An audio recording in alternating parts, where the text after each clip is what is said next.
गुरु रूप प्यारी साध संगत जी, वाहिगुरु जी का खालसा वाहिगुरु जी की फतेह। भाई साहब भाई वीर सिंह जी की एक अमोलक लिखत विजय सिंह आप जी ਨੂੰ पढ़ के ਸਰਵਣ करा रहे सी।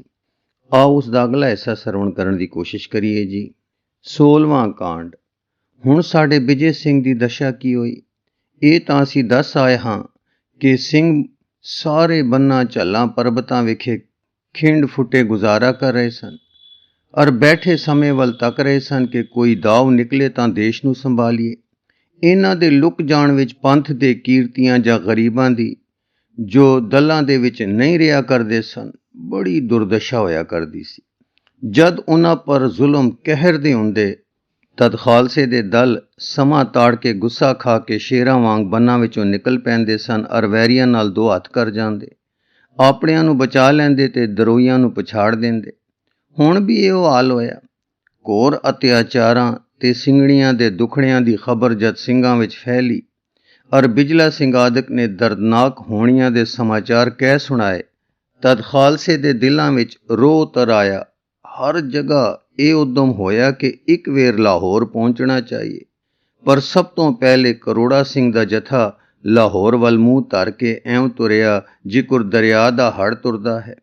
ਉਧਰੋਂ ਭਾਈ ਵਿਜੈ ਸਿੰਘ ਨੂੰ ਵੀ ਇਹ ਖਬਰ ਮਿਲੀ ਔਰ ਨਾਲ ਹੀ ਸਾਬਰ ਸ਼ਾਹ ਫਕੀਰ ਦੇ ਛੱਡੇ ਹੋਏ ਸੂਈਆਂ ਨੇ ਖਬਰ ਲਿਆ ਦੱਸੀ ਕਿ ਸ਼ੀਲ ਕੌਰ ਵੀ ਸਿੰਘਣੀਆਂ ਦੇ ਟੋਲੇ ਵਿੱਚ ਲਾਹੌਰ ਤਸੀਹੇ ਭੋਗ ਰਹੀ ਹੈ। ਹੁਣ ਸਿੰਘ ਹੋਰਾਂ ਪਾਸ ਸਬਰ ਕਰਨਾ ਕਠਿਨ ਹੋ ਗਿਆ। ਆਪ ਸਿੰਘਾਂ ਦੇ ਤਿਆਰੇ ਦੀ ਪੱਕੀ ਸੋਚ ਸੁਣ ਚੁੱਕੇ ਸਨ। ਸਾਬਰ ਸ਼ਾਹ ਨੂੰ ਵੈਰਾਗ ਵਿੱਚ ਛੱਡ ਕੇ ਸਿੰਘ ਹੋਰੀ ਕਰੋੜਾ ਸਿੰਘ ਦੇ ਦਲ ਵਿੱਚ ਆਣ ਰਲੇ। ਦਲ ਵਿੱਚ ਪਹੁੰਚਦੇ ਹੀ ਇਹਨਾਂ ਦੀ ਬੜੀ ਮਾਨਤਾ ਹੋਈ। ਇਹਨਾਂ ਦਾ ਜਸ ਤਾਂ ਸਾਰੇ ਵਿਦਤ ਹੀ ਸੀ ਔਰ ਸਭ ਸਿੱਖ ਅਮੀਰ ਦੇ ਪੁੱਤ ਦਾ ਜਿਨ੍ਹਾਂ ਸਰਬ ਸੁਖ ਛੱਡ ਕੇ ਕੰਡਿਆਂ ਦੀ ਸੇਜ ਦੁਖੀਆਂ ਦੇ ਹਿੱਤ ਕਬੂਲੀ ਸੀ ਦਰਸ਼ਨ ਕਰਨ ਦੇ ਅਬਲਾਖੀ ਹੋ ਰਹੇ ਸਨ। ਆਪੋ ਵਿੱਚ ਦੁਵੱਲੀ ਬੜੇ ਪਿਆਰ ਨਾਲ ਮਿਲੇ, ਜਾਣੋ ਸਕੇ ਵੀਰ ਹੁੰਦੇ ਹਨ। ਅੱਜ ਕੱਲ੍ਹ ਸਿੱਖਾਂ ਵੱਲ ਦੇਖੋ ਕਿ ਕੌਮੀ ਮੁਹੱਬਤ ਦਿਲਾਂ ਵਿੱਚੋਂ ਕਿਉਂ ਘਟ ਰਹੀ ਹੈ। ਸਿੱਖ ਦੇ ਕੋਲੋਂ ਸਿੱਖ ਮੋਢਾ ਖਹਿ ਕੇ ਐਉਂ ਆਕੜ ਫੂੰ ਲੰਘ ਜਾਂਦਾ ਹੈ ਜਿਕਰ ਕੋਈ ਸਤ ਓਪਰਾ ਹੁੰਦਾ ਹੈ। ਕਿੱਥੇ ਸਿੱਖ ਨੂੰ ਦੇਖ ਕੇ ਸਿੱਖ ਪ੍ਰਸੰਨ ਹੁੰਦੇ ਹਨ ਔਰ ਬਿਨਾਂ ਵਾਕਫੀ ਫਤਿਹ ਗਜਾ ਕੇ ਮਿਲਦੇ ਸਨ ਤੇ ਜੇ ਮੁਸ਼ਕਿਲ ਆ ਬਣੇ ਤਾਂ ਇੱਕ ਦੂਜੀ ਦੀ ਸਹਾਇਤਾ ਕਰਦੇ ਸਨ। ਗੱਲ ਕੀ, ਹੁਣ ਖਾਲਸੇ ਦੇ ਦਲ ਆ ਨਿਕਲੇ। ਸੇਵਾ ਦਾ ਕੰਮ ਔਰ ਕੁਝ ਕੋ ਸਵਾਰਾਂ ਦੀ ਜਥੇਦਾਰੀ ਵਿਜੇ ਸਿੰਘ ਦੇ ਹੱਥ ਦਿੱਤੀ ਗਈ। ਖਾਲਸਾ ਬੜੇ ਬੜੇ ਬਚਾਵੇਂ ਰਸਤੀ ਕੂਚ ਕਰਦਾ ਕਰਦਾ ਇੱਕ ਦਿਨ ਪੋਹ ਫੁਟਾਲੇ ਤੋਂ ਅੱਗੇ ਲਾਹੌਰ ਦੇ ਲਾਗੇ ਜਾ ਪਹੁੰਚਾ ਔਰ ਸਾਰੇ ਦੇ ਸਾਰੇ ਬਿਜਲੀ ਦੀ ਤਰ੍ਹਾਂ ਉਸ ਥਾਵੇਂ ਜਾ ਪਏ ਜਿੱਥੇ ਸਿੰਘਣੀਆਂ ਦੁਖੜੇ ਪਰ ਰਹੀਆਂ ਸਨ। ਪਹਿਰੇਦਾਰਾਂ ਵਿੱਚੋਂ ਜਿਨ੍ਹਾਂ ਨੇ ਟਾਕਰਾ ਕੀਤਾ ਇਸ ਤਰ੍ਹਾਂ ਕੱਟੇ ਗਏ ਜਿਕਰ ਗਾਜਰਾਂ ਤੇ ਬਾਕੀ ਦੇ ਤਤਫਟ ਨਸ ਗਏ। ਵਿਜੇ ਮਾਨ ਖਾਲਸੇ ਦੇ ਸਰਦਾਰ ਉਸ ਦਲਾਨ ਵਿੱਚ ਇੱਕ ਨਿੱਕੀ ਕੰਧ ਢਾਹ ਕੇ ਜਾ ਵੜੇ ਜੋ ਜ਼ਮੀਨ ਦੇ ਅੰਦਰ ਭੋਰੇ ਜਿਹੇ ਵਾਂਗ ਸੀ। ਸਿੰਘਣੀਆਂ ਦੀ ਦਸ਼ਾ ਦੇਖ ਕੇ ਸਭ ਦੀਆਂ ਅੱਖਾਂ ਵਿੱਚੋਂ ਲਹੂ ਉਤਰ ਆਇਆ। ਬੱਚਿਆਂ ਦੇ ਟੁਕੜੇ ਖਿਲਰੇ ਹੋਏ, ਬਦਬੂ ਫੈਲੀ ਹੋਈ। ਇਹਨਾਂ ਵਿਚਾਰਿਆਂ ਦੀਆਂ ਮੁਸ਼ਕਾਂ ਕੱਸੀਆਂ ਹੋਈਆਂ, ਕਈ ਥੰਮਾਂ ਨਾਲ ਜਕੜੀਆਂ ਹੋਈਆਂ, ਕਈ ਮੋਈਆਂ ਪਈਆਂ, ਕਈ ਸਿਸਕ ਰਹੀਆਂ ਸਨ। ਕੱਪੜੇ ਵਿਚਾਰਿਆਂ ਦੇ ਲੀਰਾਂ ਨਾਲੋਂ ਵੀ ਪਰਲੇ ਪਾਰ, ਚਿਹਰੇ ਮਜਨੂ ਨਾਲੋਂ ਵੀ ਲਿੱਸੇ। ਪਰ ਜਿਕਰ ਮੋਏ ਸਭ ਦੀ ਵੀ ਮਣੀ ਚਮਤਕ੍ਰਿਤ ਰਹਿੰਦੀ ਹੈ, ਤਿਵੇਂ ਵਾਹਿਗੁਰੂ ਸ਼ਬਦ ਦੀ ਧੁਨੀ ਉਹਨਾਂ ਦੇ ਹਿਰਦਿਆਂ ਵਿੱਚੋਂ ਅਚਰਜ ਪਿਆਰ ਨਾਲ ਲਿਸ਼ਕ ਦੇ ਰਹੀ ਸੀ। ਵਿਜੇ ਸਿੰਘ ਦੀ ਫੁਰਤੀ ਤੇ ਸਾਥੀਆਂ ਦੀ ਚਲਾਕੀ ਨੇ ਝਟਪਟ ਮੁਸ਼ਕਾਂ ਕੱਟਣੀਆਂ ਸ਼ੁਰੂ ਕੀਤੀਆਂ। ਸਰਦਾਰ ਕਰੋੜਾ ਸਿੰਘ ਹੋਰੀ ਆਪਣੇ ਚਾਦਰੇ ਤੇ ਹੋਰਨਾਂ ਸਾਥੀਆਂ ਦੇ ਵਾਧੂ ਕੱਪੜੇ ਲੈ ਲੈ ਉਹਨਾਂ ਨੂੰ ਦੇਈ ਜਾ ਰਹੇ ਹਨ। ਜਿਨ੍ਹਾਂ ਦੇ ਕੱਪੜੇ ਫਟ ਕੇ ਪਿੰਡੇ ਨੂੰ ਲੁਕਾਉਣ ਜੋਗੇ ਵੀ ਨਹੀਂ ਰਹੇ ਹੋਏ। ਪਿਛਲੇ ਜਥੇਦਾਰਾਂ ਦੇ ਇਹ ਪਿਆਰ ਤੇ ਭਾਵਨਾ ਹੁੰਦੀਆਂ ਸਨ। ਅੱਜ ਕੱਲ੍ਹ ਤਾਂ ਅਨੇਕਾਂ ਘਰਾਣੇ ਸ਼ਰਾਬ ਆਦਿ ਕੁਕਰਮਾਂ ਦੇ ਸ਼ਿਕਾਰ ਹੋ ਗਏ ਹਨ ਅਤੇ ਫੈਸ਼ਨਾਂ ਤੇ ਦਿਖਾਵਿਆਂ ਮਗਰ ਲੱਗ ਕੇ ਗਿਰ ਰਹੇ ਹਨ। ਕਈ ਅਯਾਸ਼ੀਆਂ ਵਿੱਚ ਪੈ ਕੇ ਜਗੀਰਾਂ ਤੇ ਵੱਡਿਆਂ ਦੀਆਂ ਕਮਾਈਆਂ ਰੁੜਾ ਕੇ ਕੰਗਾਲ ਹੋਈ ਜਾਂਦੇ ਹਨ। ਇਸ ਵੇਲੇ ਸਿੰਘਾਂ ਦੀਆਂ ਅੱਖਾਂ ਦੀ ਪਵਿੱਤਰ ਔਰ ਨੀਵੀਂ ਦ੍ਰਿਸ਼ਟੀ ਸਿੰਘਣੀਆਂ ਦੀ ਸ਼ੁਕਰਗੁਜ਼ਾਰੀ ਔਰ ਪ੍ਰਸੰਨਤਾਈ ਦੇਖਣ ਦੇ ਯੋਗ ਸੀ। ਸਤਿ ਸ੍ਰੀ ਅਕਾਲ ਤੇ ਵਾਹਿਗੁਰੂ ਜੀ ਕੀ ਫਤਿਹ ਤੇ ਧੰਨ ਸਤਿਗੁਰੂ ਤੇ ਜੈਕਾਰੇ ਗੱਜ ਰਹੇ ਹਨ। ਸਾਰਾ ਕਾਰਜ ਫਤਿਹ ਹੋ ਗਿਆ। ਭਾਵੇਂ ਲਾਹੌਰ ਵਿੱਚ ਮਨੂ ਦੀ ਮੌਤ, ਮਨੂ ਦੀ ਫੌਜ ਤੇ ਮਨੂ ਦੀ ਬੇਗਮ ਤੇ ਉਮਰਾਵਾਂ ਦੇ ਝਗੜੇ ਹੋ ਰਹੇ ਸਨ, पर फिर भी तुर्कां दी पातशाही दी राजधानी दे पास इस तरह पहुंच के कटावड करनी भारी दलेरी दा काम सी और चार चुफेरे करड़े खतरे नाल घिरी हुई विउन सी। इस लई बड़ी फुर्ती नाल एक जणे ने एक भैन नूं घोड़े ते नाल बिठा लिया। उस मकान विच बालकां दे लोथड़े इकट्ठे करके ते मोयां नूं विच रख के लकड़ मोड़े पा के अग ला दित्ती और झटपट तिलकदे होए दूर जाके जथे ने एक बन विच जा दम लीता। रस्ते विच एक पिंड विचों रसद पानी लै गए। हुण इस बन विच अपड़ के ਸਿੰਘਾਂ ने कमर कसे खोले और रावी दरिया विच जो नाल वह रहा सी इशनान पानी कीते।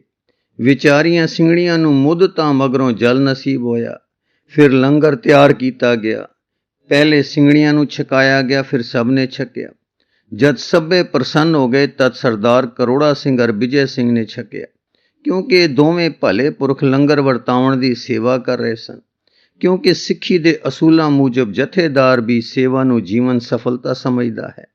हुण ऐसा बानणू बनिया गया जिस नाल हरेक ਸਿੰਘਣੀ नूं उसदे पिंड टब्बर टोर पहुँचाया गया। जिस किसी दे संबंधियां विचों कोई नहीं सी रहा, वो जथे विच ही सेवा दे काम पर रही और अपने भरावां दी बिपता विच हथ वटा के जन्म मरण सवारदी रही। विजय सिंह होरां नूं शील कौर दा ठीक ठीक पता ना लगा। ਇਹ ਤਾਂ खबर मिल गई सी कि मन्नू उसनूं कैद विचों महलां विच लै गया सी, पर हुण सुनिया कि उसनूं राणी बना लिया सू। इस खबर नूं सुन के किसी नूं निश्चा ना आया कि ये गल सच्ची होवेगी। विजय सिंह ने तां पुकार के कह दिता सी कि जे मेरी पत्नी जीवदी है तां जरूर सत धर्म समेत जीवदी है, जे मर चुकी है तां धर्म नूं नाल लै के गई है। ये गल असंभव है कि ਸਿੰਘਣੀ धर्म त्याग के जीवे। लोकी तां जिंद दे आसरे जीवदे हन, पर ਸਿੰਘਾਂ दी जिंद धर्म है। ये धर्म दे आसरे जीवदे हन। जद मरदे हन तां धर्म नूं नाल लै जांदे हन, जीवदे हन तां धर्म नूं जिंद बना के जीवदे हन। ये कदी नहीं हो सकदा कि धर्म हार के कोई ਸਿੰਘ जां ਸਿੰਘਣੀ जीवदी रही होवे। इस दा कारण ये सी कि लोक नाम दे प्यारे सन, बाणी इन्हां दा आधार सी। सतगुरां दे हुक्म मुजब बाबे बंदे दे वेले तो जिवें 10वें पातशाह दे वेले सी, तिवें ਸਿੰਘਾਂ दे दलां विच बाणी दे पाठ दा रोजाना रवैया बड़ा पक्का तुरिया आ रहा सी। बाणी ने अपनी रंगण चाड़नी ही होई। सुच्चा ते उच्चा जीवन, कुर्बानी ते प्यार बाणी ने भारी देना होया। मीर मन्नू दा मरना जां सारे देश विच सुनिया गया तद ਸਿੰਘ बन्ना विचों ਐਵੇਂ निकल पए जिकों रात बीती ते सूरज निकल पैंदा है। सारे देश विच एक तरथल मच गया। ਸਿੰਘਾਂ पहले हथ उन्हां लोकां नूं दंड दिते जिन्हां ने शहर वासी ਸਿੰਘਾਂ दे बच्चे ते तीवियां फड़ फड़ मारे ते मरवाए सन। यथा उन सब चुंगलों ताई चुन चुन मारियो लूटियो घर ਸਿੰਘਨ पुन। नूर दीन की लुटी सराय, ਸਿੰਘ कोट मारियो फिरताए। लूटियो ਸਿੰਘਨ नगर मजीठा, मारियो जंडियाला फिर नीठा। करमे छीने दा परवार, मार लूट के करियो ख्वार। रामे रंदा वेका ग्राम, घणियां लूटियो ऐन तमाम। सैदे वाले का जट दयाला, पैंच निभाऊ पूरे वाला। इस्माइल खां था मंडियालिया, आकल दास महंत अंधालिया। रंगण मारे जां बुतालिए, सिद्धे कीते जट बुंडालिए। घेर औलिए खां को मारियो, हसना पट्टी जम कर बारियो।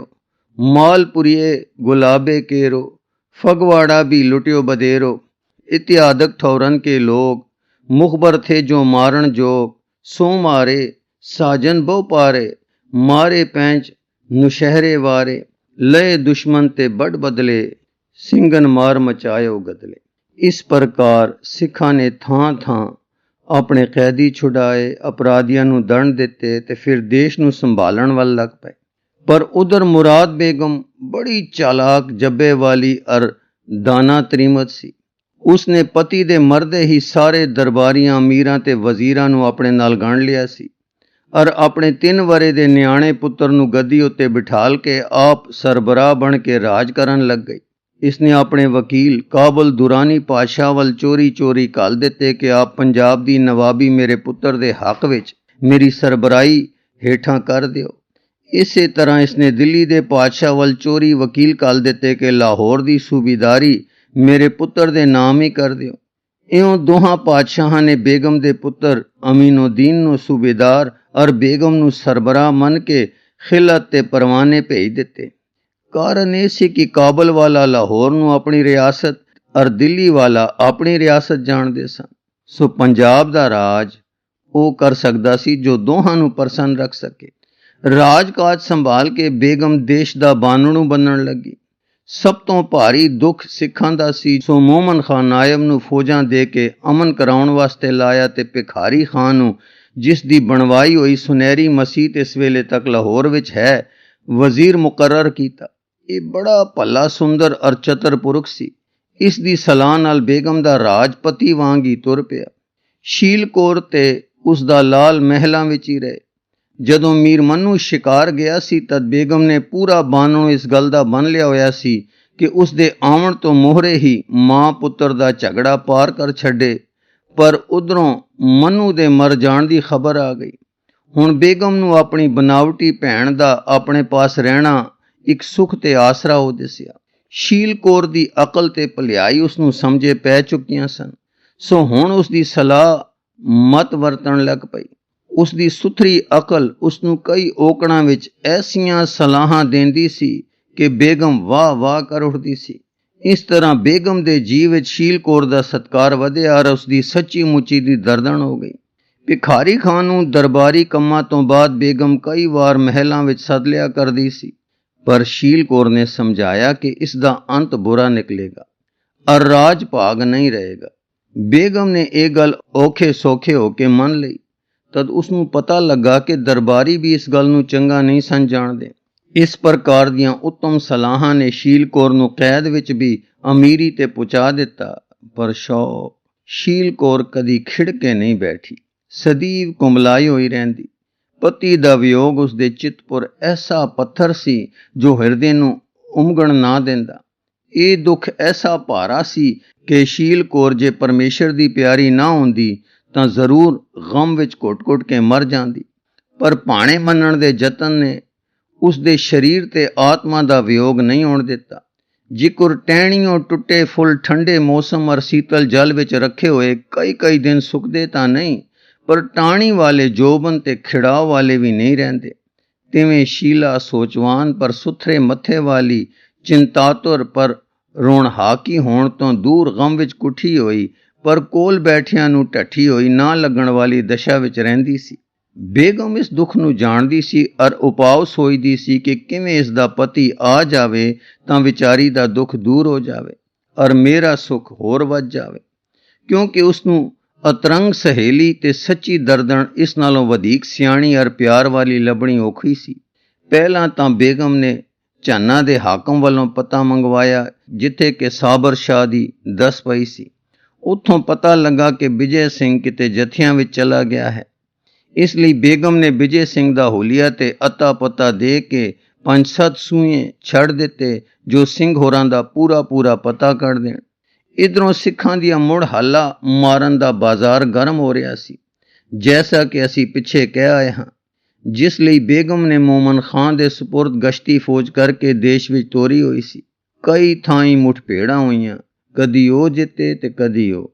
ਛੇਕੜ ਸ਼ੇਖੂਪੁਰੇ ਕੋਲ ਮੋਮਨ ਖਾਨ ਦੇ ਭੜਕਾਏ ਹੋਏ ਜੱਟਾਂ ਨਾਲ ਸਿੰਘਾਂ ਦੇ ਇੱਕ ਟੋਲੇ ਦਾ ਟਾਕਰਾ ਹੋ ਗਿਆ, ਜਿਸ ਵਿੱਚ 5-4 ਚੰਗੇ ਸਿੰਘ ਸ਼ਹੀਦ ਹੋਏ। ਪਰ ਖਾਲਸੇ ਦੇ ਹੱਲੇ ਅੱਗੇ ਉਹ ਠਹਿਰ ਨਾ ਸਕੇ, ਪੈਰ ਹਿੱਲ ਗਏ ਔਰ ਮੈਦਾਨ ਖਾਲੀ ਛੱਡ ਕੇ ਨਸ ਗਏ। ਭਾਈ ਵਿਜੇ ਸਿੰਘ ਇਸ ਜੰਗ ਵਿੱਚ ਅੱਗੇ ਵੱਧ ਕੇ ਲੜਦਾ ਰਿਹਾ ਸੀ। ਜਦ ਹੱਲਾ ਬੋਲਿਆ ਤਦ ਵੀ ਮੋਹਰੇ ਸੀ। ਉਸ ਕਮਸਾਨ ਵਿੱਚ ਇੱਕ ਤੁਰਕ ਦੀ ਤਲਵਾਰ ਪੜਤੇ ਲੱਗੀ। ਇਸ ਮਰਦ ਨੇ ਲੱਤ ਨੂੰ ਬੰਨ ਲਿਆ ਔਰ ਪੀੜ ਨਾ ਜਣਾਈ ਔਰ ਵੱਧ ਕੇ ਤਲਵਾਰ ਵਾਮਦਾ ਹੀ ਰਿਹਾ। ਛੇਕੜ ਉਸ ਦਾ ਘੋੜਾ ਕਾਇਲ ਹੋ ਕੇ ਇੱਕ ਲਵਾਂਝੇ ਜਿਹੇ ਇੱਕ ਟੋਏ ਵਿੱਚ ਟਹਿ ਪਿਆ। ਇਸ ਟੋਏ ਵਿੱਚ ਇੱਕ ਸਿੱਖ ਤੇ 2 ਮੁਸਲਮਾਨ ਲੜਦੇ ਅੱਗੇ ਡਿੱਗੇ ਪਏ ਸਨ, ਜਿਨ੍ਹਾਂ ਦਾ ਸਮਾਚਾਰ ਇਹ ਸੀ, ਸਿੰਘ ਤਾਂ ਪਹਿਲੇ ਕਈਆਂ ਦਾ ਆਹੂ ਲਾ ਚੁੱਕਾ ਸੀ, ਫਿਰ ਦੋਹਾਂ ਤੁਰਕਾਂ ਨੇ ਉਸ ਨੂੰ ਘੇਰ ਲਿਆ। ਤਲਵਾਰਾਂ 3 ਦੀਆਂ ਟੁੱਟ ਜਾਣ ਕਰਕੇ ਹੱਥ ਪਲਿੱਥਿਓਂ ਤੇ ਦਾਉ ਘਾਉ ਦਾ ਘੋਲ ਹੀ ਹੁੰਦਾ ਰਿਹਾ। ਕੁਲਦੇ ਇਹ ਹੋਇਆ ਕਿ ਤਿੰਨੇ ਜਣੇ ਇੱਕ ਦੂਜੇ ਦੀਆਂ ਟੱਕਰਾਂ ਖਾ ਕੇ ਢਹਿ ਪਏ। ਸਿੰਘ ਜੀ ਤਾਂ ਗੁਰਪੁਰੀ ਸਿਧਾਰੇ ਤੇ ਤੁਰਕ ਦੋਵੇਂ ਰੇਤ ਪਰ ਮੱਛੀ ਵਾਂਗੂ ਤਿਲ ਬਿਲ ਕਰਦੇ ਪਏ ਸਨ ਕਿ ਜਦੋਂ ਸਾਡੇ ਸਿੰਘ ਹੋਰੀ ਘੋੜੇ ਸਣੇ ਆ ਡਿੱਗੇ। ਡਿੱਗਦੇ ਹੀ ਇਹਨਾਂ ਦੀ ਵਜ ਨੇ ਤੁਰਕਾਂ ਦਾ ਦਮ ਪੂਰ ਕਰ ਦਿੱਤਾ ਤੇ ਸਿੰਘ ਹੋਰੀ ਬੇਹੋਸ਼ ਹੋ ਗਏ। ਇਸ ਸਮਾਚਾਰ ਨੂੰ ਕਿਸੇ ਨਾ ਡਿੱਠਾ। ਸਿੰਘਾਂ ਦਾ ਟੋਲਾ ਤਾਂ ਤੁਰਕਾਂ ਨੂੰ ਨਸਾ ਭਜਾ ਕੇ ਤੇ ਉਹਨਾਂ ਦੇ ਗਿਰਾਵਾਂ ਨੂੰ ਜੋਗ ਡੰਡ ਦੇ ਕੇ ਹੋਰ ਪਾਸੇ ਹਰਨ ਹੋ ਗਿਆ ਤੇ ਕਾਲੀ ਵਿੱਚ ਇਸ ਵਿਚਾਰੇ ਦੀ ਕਿਸੇ ਨੂੰ ਸੋਝੀ ਨਾ ਰਹੀ। ਸਾਰੀ ਰਾਤ 3 ਲੋਥਾਂ ਸਿਰਾਣੇ ਤੇ ਮੋਏ ਘੋੜੇ ਨਾਲ ਲੱਤ ਬੱਧੀ ਹੋਈ ਮੂੰਦੜੇ ਮੂੰਹ ਪਿਆ ਸਿੰਘ ਜੀ ਨੂੰ ਬੇਸੁੱਧੀ ਵਿੱਚ ਬੀਤ ਗਈ। ਸਿੱਖਾਂ ਦੇ ਸਾਕੇ, ਕਾਲਾਂ, ਬਹਾਦਰੀਆਂ ਤੇ ਕਸ਼ਟਾਂ ਦੇ ਸਮਾਚਾਰ ਬਹੁਤ ਤਾਂ ਲਿਖੇ ਨਹੀਂ ਗਏ, ਪਰ ਜੋ ਰਤੀ ਰਵਾਲ ਲਿਖੇ ਵੀ ਗਏ ਸੋ ਸਿੱਖਾਂ ਦੀ ਅਣਗਹਿਲੀ ਕਰਕੇ ਲਿਖਤੀ ਇਤਿਹਾਸਾਂ ਵਿੱਚ ਲੁਕੇ ਪਏ ਹਨ, ਜੋ ਲੱਭਣੇ ਔਖੇ ਹੋ ਰਹੇ ਹਨ। ਇਸ ਲਈ ਸਿੱਖਾਂ ਨੂੰ ਆਪਣੇ ਪਿੱਛੇ ਦੀ ਖਬਰ ਨਹੀਂ ਜਿਸ ਪਰ ਫਖਰ ਕਰਨ। ਅਣਜਾਣ ਸਿੱਖ ਭੁਲੇਖੇ ਖਾ ਰਹੇ ਹਨ। ਦੇਖੋ ਇਸ ਵੇਲੇ ਸਿੰਘ ਜੀ ਕਿਕੂ ਆਪਣੇ ਜਿਗਰ ਦੇ ਲਹੂ ਦੇ ਪਿਆਲੇ ਪੀ ਕੇ ਟੋਇਆਂ ਵਿੱਚ ਲੋਥਾਂ ਦੀ ਸੇਜਾਂ ਵਿਛਾ ਕੇ ਸੌਂ ਰਹੇ ਹਨ। ਅਮੀਰੀਆਂ ਤੇ ਧਨ ਦੀਆਂ ਬਹਾਰਾਂ ਛੱਡ ਕੇ ਕਿੱਥੇ ਪਏ ਜਿੰਦਾਂ ਨੂੰ ਤੋੜ ਰਹੇ ਹਨ, ਜਿੱਥੇ ਆਪਣਾ ਜਾਂ ਪਰਾਇਆ ਕੋਈ ਪਾਸ ਨਹੀਂ ਹੈ।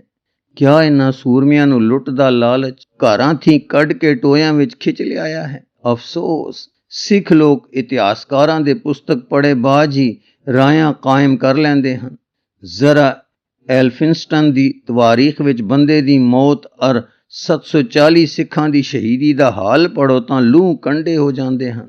ਕੀ ਇਹ ਲੋਕ ਭੰਗਾ ਪੀ ਕੇ ਸੋ ਰਹਿੰਦੇ ਸਨ ਜਾਂ ਆਪਣੇ ਡੋਲਿਆਂ ਦੀ ਅਥਕ ਤਾਕਤ ਨਾਲ 9 ਸਦੀਆਂ ਦੇ ਜ਼ੁਲਮਾਂ ਦਾ ਖੁਰਾ ਖੋਜ ਮਿਟਾ ਕੇ ਇਸ ਵੇਲੇ ਅਨਿਆਈ ਰਾਜ ਦੀ ਮਿੱਟੀ ਉਡਾ ਰਹੇ ਸਨ? ਬੇਸ਼ੱਕ ਸਿੱਖਾਂ ਨੇ ਤਦੋਂ ਹਿੰਦੁਸਤਾਨ ਤੋਂ ਬਾਹਰ ਕਦਮ ਨਹੀਂ ਪੁੱਟਿਆ, ਪਰ ਕਦੇ ਕਿਸੇ ਨੇ ਇਹ ਵੀ ਸੋਚਿਆ ਹੈ ਕਿ ਪੰਜਾਬ ਉਸ ਸਮੇਂ ਕੀ ਵਸਤੂ ਸੀ? ਅਹਿਮਦ ਸ਼ਾਹ ਅਬਦਾਲੀ ਵਰਗਾ ਜ਼ਬਰਦਸਤ ਹਮਲੇ ਕਰਨ ਵਾਲਾ ਸਾਹਸੀ ਗੁਆਂਢ ਬੈਠਾ ਸੀ। ਇਸ ਦੇ ਮਾਤਹਿਤ ਬੜੇ ਬੜੇ ਤਕੜੇ ਤਾਕਤਵਰ ਪਠਾਨ ਸਨ। ਅਫਗਾਨਿਸਤਾਨ ਤੇ ਸਰਹੰਦ ਇਸ ਦੇ ਕਬਜ਼ੇ ਵਿੱਚ ਸਨ।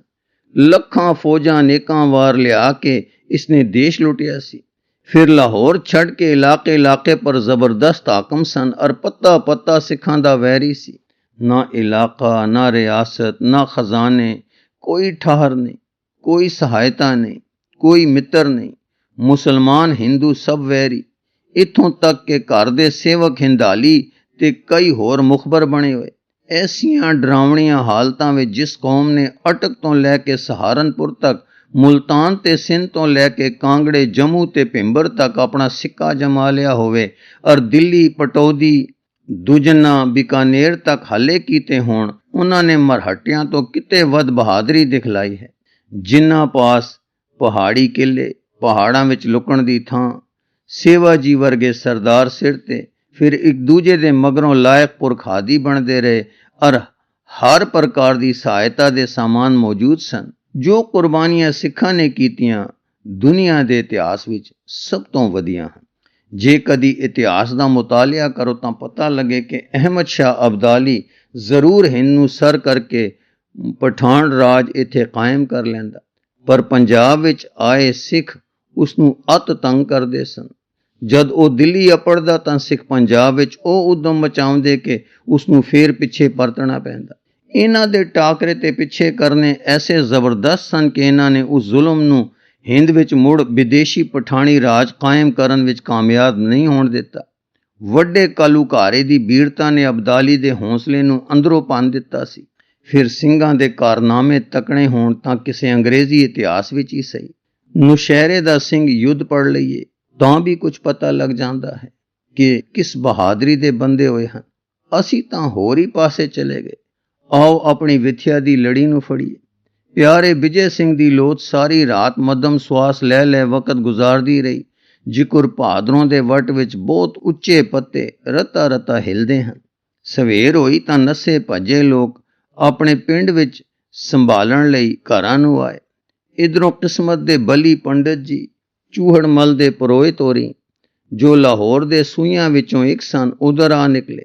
ਇਹਨਾਂ ਦੇ ਨਾਲ ਕੁਝ ਸਿਪਾਹੀ ਵੀ ਸਨ। ਟੋਏ ਦੇ ਪਾਸੋਂ ਲੰਘੇ ਤਾਂ ਸ੍ਰੀ ਵਾਹਿਗੁਰੂ ਦੀ ਮੱਧਮ ਆਵਾਜ਼ ਕੰਨੀ ਪਈ। ਆਵਾਜ਼ ਸੁਣਦੇ ਹੀ ਆਪ ਹੋਰੀ ਠਿਠਕ ਤੇ ਕੋਲ ਆ ਕੇ ਦੇਖਣ ਲੱਗੇ। ਓਹੋ, ਇਹ ਤਾਂ ਵਿਜੇ ਸਿੰਘ ਲੁੱਛ ਰਿਹਾ ਹੈ। ਆਪ ਦੇ ਪੈਰਾਂ ਹੇਠੋਂ ਮਿੱਟੀ ਨਿਕਲ ਗਈ। ਇਹ ਆਪਣੇ ਭਾਣੇ ਉਸ ਨੂੰ ਮਰਵਾ ਚੁੱਕੇ ਸਨ, ਮੁੱਲ ਵੀ ਵੱਟ ਕੇ ਖਾ ਚੁੱਕੇ ਸਨ। ਹੁਣ ਅੱਖਾਂ ਅੱਗੇ ਫਿਰ ਜਿਉਂਦਾ ਦਿਸਿਆ। ਲਾਹੌਰ ਵਿੱਚੋਂ ਜਦ ਸੂਏ ਤਲਾਸ਼ ਕਰਨ ਨਿਕਲੇ ਸਨ ਤਦ ਇਸ ਨੂੰ ਪਤਾ ਲੱਗ ਗਿਆ ਸੀ ਕਿ ਬੇਗਮ ਨੂੰ ਸੂਈਆਂ ਦੀ ਲੋੜ ਹੈ, ਕਿਉਂਕਿ ਸਾਰੇ ਮੁਖਬਰ ਆਪੋ ਵਿੱਚ ਭੇਤੀ ਹੁੰਦੇ ਸਨ। ਇਹੋ ਹਾਲ ਇਸ ਦਾ ਸੀ। ਜਦ ਇਸ ਨੇ ਇਹ ਗੱਲ ਸੁਣੀ ਤਦ ਬੇਗਮ ਪਾਸ ਦਰਖਾਸਤ ਕਰਕੇ ਆਪ ਵੀ ਇਸ ਕੰਮ ਦਾ ਸੂਈਆਂ ਮੁਕਰਰ ਹੋ ਗਿਆ ਔਰ ਸਰਕਾਰੀ ਖਰਚ ਉੱਤੇ ਦੇਸ਼ ਵਿੱਚ ਫਿਰਨ ਲੱਗਾ। ਇਸ ਦੇ ਭਾਣੇ ਤਾਂ ਵਿਜੇ ਸਿੰਘ ਮਰ ਚੁੱਕਾ ਸੀ, ਪਰ ਬੇਗਮ ਦੀ ਤਲਾਸ਼ ਤੋਂ ਉਸਨੇ ਸਿੱਟਾ ਕੱਢ ਲਿਆ ਸੀ ਕਿ ਵਿਜੇ ਸਿੰਘ ਕੋਈ ਸਰਕਾਰੀ ਖੁਨਾਮੀ ਕਰਕੇ ਕੈਦੋਂ ਨਿਕਲ ਗਿਆ ਹੋਣਾ ਹੈ, ਤਾਂ ਹੀ ਉਹ ਬੇਗਮ ਤਾਂਗ ਨਾਲ ਭਾਲ ਕਰਵਾ ਰਹੀ ਹੈ। ਇਹ ਗੱਲ ਸੋਚਣੀ ਕਿ ਬੇਗਮ ਵੈਰ ਨਾਲ ਸਿੰਘ ਨੂੰ ਨਹੀਂ ਲੱਭ ਰਹੀ ਉਸ ਲਈ ਅਨਹੋਣੀ ਗੱਲ ਸੀ। ਉਸਨੇ ਸਮਝਿਆ ਕਿ ਸਜ਼ਾ ਦੇਣ ਲਈ ਬੇਗਮ ਲੱਭਦੀ ਹੈ, ਇਸ ਲਈ ਆਪ ਵੀ ਸੂਈਆਂ ਬਣ ਫਿਰਿਆ ਸੀ। ਸੋ ਹੁਣ ਉਸ ਨੂੰ ਜਿਉਂਦਾ ਵੇਖ ਕੇ ਚਾਹੇ ਉਸ ਕੇ ਇਸ ਨੂੰ ਮਰਵਾ ਸਿੱਟੇ, ਵੈਰੀ ਵੀ ਮਰ ਜਾਏ, ਕੋਈ ਸੰਸਾ ਵੀ ਨਾ ਰਹੇ। ਮਤਾ ਜਿਉਂਦਾ ਦਰਬਾਰ ਵਿੱਚ ਪਹੁੰਚੇ ਤਾਂ ਕੋਈ ਹੋਰ ਰਾਸ ਨਾ ਪਲਟਾ ਖਾ ਜਾਵੇ। ਇਹ ਸੋਚ ਕੇ ਸਿਪਾਹੀਆਂ ਨੂੰ ਕਾਹਲੀ ਨਾਲ ਬੋਲਿਆ, ਉਹ ਆਦਮੀ ਹੈ ਜਿਸ ਨੂੰ ਅਸੀਂ ਲੱਭਦੇ ਫਿਰਦੇ ਹਾਂ, ਮਾਰੋ ਗੋਲੀ, ਜਿਉਂਦਾ ਭੱਜ ਨਾ ਜਾਏ। ਇਹ ਤਾਂ ਇਕੱਲਾ ਤੁਹਾਨੂੰ ਦੋਹਾਂ ਨੂੰ ਬਥੇਰਾ ਹੈ। ਸਿਪਾਹੀ ਹੱਸ ਪਏ ਔਰ ਸੋਚਣ ਲੱਗੇ ਕਿ ਹੁਕਮ ਹੈ ਫੜ ਕੇ ਲਿਆਓ, ਮਾਰਨ ਦਾ ਹੁਕਮ ਨਹੀਂ। ਸੋ ਖਬਰੇ ਮਾਰ ਕੇ ਲੈ ਗਿਆ ਸਾਡਾ ਇਨਾਮ ਮਾਰਿਆ ਜਾਏ। ਇਸ ਲਈ ਸੂਏ ਦਾ ਕਹਿਆ ਨਾ ਮੰਨ ਕੇ ਟੋਏ ਵਿੱਚ ਉਤਰੇ। ਵਿਜੇ ਸਿੰਘ ਦੀ ਟੰਗ ਨੂੰ ਘੋੜੇ ਹੇਠੋਂ ਕੱਢਿਆ ਔਰ ਪੱਟ ਨੂੰ ਸਿੱਧਾ ਕਰਕੇ ਬੱਧਾ। ਇੱਕ ਪਾਲਕੀ ਵੰਗਾਰੀ ਫੜ ਮੰਗਾਈ, ਪਾਣੀ ਪਿਲਾ ਕੇ ਹੋਰ ਦਾਰੀ ਕਰਕੇ ਉਸ ਨੂੰ ਸੁਰਜੀਤ ਕੀਤਾ। ਸੂਈਏ ਜੀ ਮਾਰ ਦੇਣ ਦੇ ਹੱਕ ਵਿੱਚ ਸੀ, ਪਰ ਸਿਪਾਹੀਆਂ ਦੀ ਜ਼ਿੱਦ ਵੇਖ ਕੇ ਉਸੇ ਪਾਸੇ ਉਲਟ ਪਏ ਤੇ ਸੋਚੇ ਕਿ ਚਲੋ ਲਾਹੌਰ ਚੱਲ ਕੇ ਮਾਰਿਆ ਜਾਏਗਾ, ਸਗੋਂ ਮਾਰਨ ਦਾ ਜ਼ਿੰਮਾ ਬੇਗਮ ਦੇ ਸਿਰ ਰਹੂ। ਇਹ ਵੀ ਸੋਚ ਲਿਆ ਕਿ ਇਨਾਮ ਚੋਖਾ ਮਿਲੇਗਾ।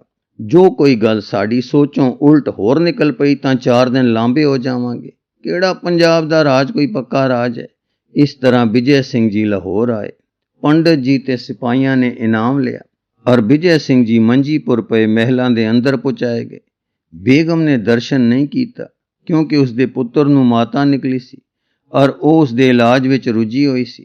ਪਰ ਤਦ ਵੀ ਕਈ ਹਕੀਮ ਸਿੰਘ ਜੀ ਦੇ ਇਲਾਜ ਵਿੱਚ ਲਾਏ ਗਏ ਔਰ ਸਭ ਬੰਦੋਬਸਤ ਸੁੱਖ ਦਾ ਹੋ ਗਿਆ। ਇਸ ਵੇਲੇ ਸ਼ੀਲ ਕੌਰ ਵੀ ਮਹਿਲਾਂ ਦੇ ਅੰਦਰ ਸਭ ਕੁਝ ਹੁਕਮ ਹਾਸਲ ਰੱਖਦੀ ਸੀ। ਕਿਆ ਆਸ਼ਚਰਜ ਹੈ, ਵਿਜੇ ਸਿੰਘ ਜੋ ਟੋਏ ਵਿੱਚ ਪਿਆ ਮਾਨੋ ਆਪਣੇ ਛੇਕੜਲੇ ਸਵਾਸ ਲੈ ਰਿਹਾ ਸੀ, ਫਿਰ ਆਪਣੇ ਪੁੱਤਰ ਤੇ ਵੋਟੀ ਪਾਸ ਪਹੁੰਚਾ। ਵੋਟੀ ਤੇ ਪੁੱਤਰ ਦੀ ਖੁਸ਼ੀ ਦੀ ਇਸ ਵੇਲੇ ਕਿਹੜੀ ਹੱਦ ਸੀ। ਜਿਨ੍ਹਾਂ ਨੂੰ ਪਿਆਰਾਂ ਦਾ ਸਾਈਂ ਫਿਰ ਜਿਉਂਦਾ ਜਾਗਦਾ ਮਿਲ ਪਿਆ। ਵਾਹ ਵਾਹ, ਧੰਨ ਪਰਮੇਸ਼ਰ ਤੇ ਧੰਨ ਪਰਮੇਸ਼ਰ ਜੀ ਦੇ ਕਾਰਖਾਨੇ। ਸ਼ੀਲਾ ਜੀ ਨੇ ਸਿਰ ਤੋੜ ਪਤੀ ਦੀ ਸੇਵਾ ਕੀਤੀ, ਦਿਨ ਰਾਤ ਪਿਆਸ ਬੈਠੀ ਟਹਿਲ ਕਰਦੀ ਰਹਿੰਦੀ। ਭਾਵੇਂ ਅਨੇਕਾਂ ਟਹਿਲ ਵਾਲੇ ਇਸ ਵੇਲੇ ਹਾਜ਼ਰ ਸਨ, ਪਰ ਸ਼ੀਲ ਕੌਰ ਆਪ ਸੇਵਾ ਕਰਕੇ ਧੰਨ ਭਾਗ ਸਮਝਦੀ। ਹਕੀਮਾਂ ਦਾ ਇਲਾਜ ਤਾਂ ਸੀ ਹੀ, ਪਰ ਵੋਟੀ ਦੀ ਪ੍ਰੇਮ ਸੇਵਾ ਸਭ ਕੋਲੋਂ ਚੰਗਾ ਅਸਰ ਰੱਖਦੀ ਸੀ। ਗੱਲ ਕੀ, ਖੁਸ਼ੀ ਔਰ ਸੇਵਾ ਨਾਲ ਸਰੀਰ ਫਿਰ ਆਇਆ। ਕੁਝ ਥੋੜੇ ਚਿਰ ਵਿੱਚ ਸਿੰਘ ਜੀ ਰਾਜ਼ੀ ਖੁਸ਼ੀ ਹੋ ਗਏ। ਕਰੜੇ ਦੰਦਾਂ ਵਿੱਚ ਜਿਕਰ ਜੀਭ ਰਹਿੰਦੀ ਹੈ, ਤਿਵੇਂ ਵੈਰੀਆਂ ਦੇ ਮਹਿਲਾਂ ਵਿੱਚ ਖਾਲਸੇ ਦਾ ਦੁਖੀ ਟੱਬਰ ਫਿਰ ਸੁਖੀ ਰਹਿਣੇ ਲੱਗਾ। ਕਰਤਾਰ ਨੇ ਦਿਨ ਫੇਰੇ ਤਾਂ ਪੁੱਠੀਆਂ ਸਿੱਧੀਆਂ ਪੈ ਗਈਆਂ। ਕਿੱਥੇ ਬਨਾਂ ਦੀਆਂ ਬਿਪਤਾਂ, ਕਿੱਥੇ ਇਹ ਪਾਤਸ਼ਾਹੀ ਸੁੱਖ। ਸ਼ੀਲਾ ਵੱਲ ਦੇਖੋ, ਬਸੰਤ ਦੀ ਸਰੋਂ ਦੀ ਗੰਦਲ ਵਾਂਗ ਖਿੜ ਰਹੀ ਹੈ। ਭੁਜੰਗੀ ਵੱਲ ਦੇਖੋ ਤਾਂ ਬਨ ਵੇਖੇ ਹਰਨਾਂ ਦੇ ਬੱਚਿਆਂ ਵਾਂਗ ਚੌਕੜੀਆਂ ਭਰਦਾ ਫਿਰਦਾ ਹੈ। ਵਿਜੇ ਸਿੰਘ ਵੱਲ ਤੱਕੋ ਤਾਂ ਗੁਲਾਬ ਦੇ ਫੁੱਲ ਵਾਂਗ ਕਿਸ ਪ੍ਰਕਾਰ ਲਹਿ ਲਹਿ ਕਰ ਰਿਹਾ ਹੈ। ਪਰ ਇਸ ਆਨੰਦ ਵਿੱਚ ਖਾਲਸਾਈ ਟੱਬਰ ਮਸਤ ਨਹੀਂ ਹੋ ਗਿਆ। ਆਪਣੇ ਭਰਾਵਾਂ ਵਿੱਚ ਪਹੁੰਚ ਕੇ ਪੰਥ ਦੀ ਸੇਵਾ ਕਰਨੇ ਦਾ ਉਪਾਅ ਸੋਚਦੇ ਹੀ ਰਹਿੰਦੇ ਹਨ। ਗੁਰੂ ਰੂ ਪਿਆਰੀ ਸਾਧ ਸੰਗਤ ਜੀ, ਇਸ ਲਿਖਤ ਦਾ ਅਗਲੇ ਸਾਹਿਬ ਜੀ ਨੂੰ ਅੱਗੇ ਪੜ੍ਹ ਕੇ ਸਰਵਣ ਕਰਾਉਣ ਦੀ ਕੋਸ਼ਿਸ਼ ਕਰਾਂਗੇ ਜੀ। ਵਾਹਿਗੁਰੂ ਜੀ ਕਾ ਖਾਲਸਾ, ਵਾਹਿਗੁਰੂ ਜੀ ਕੀ ਫਤਿਹ।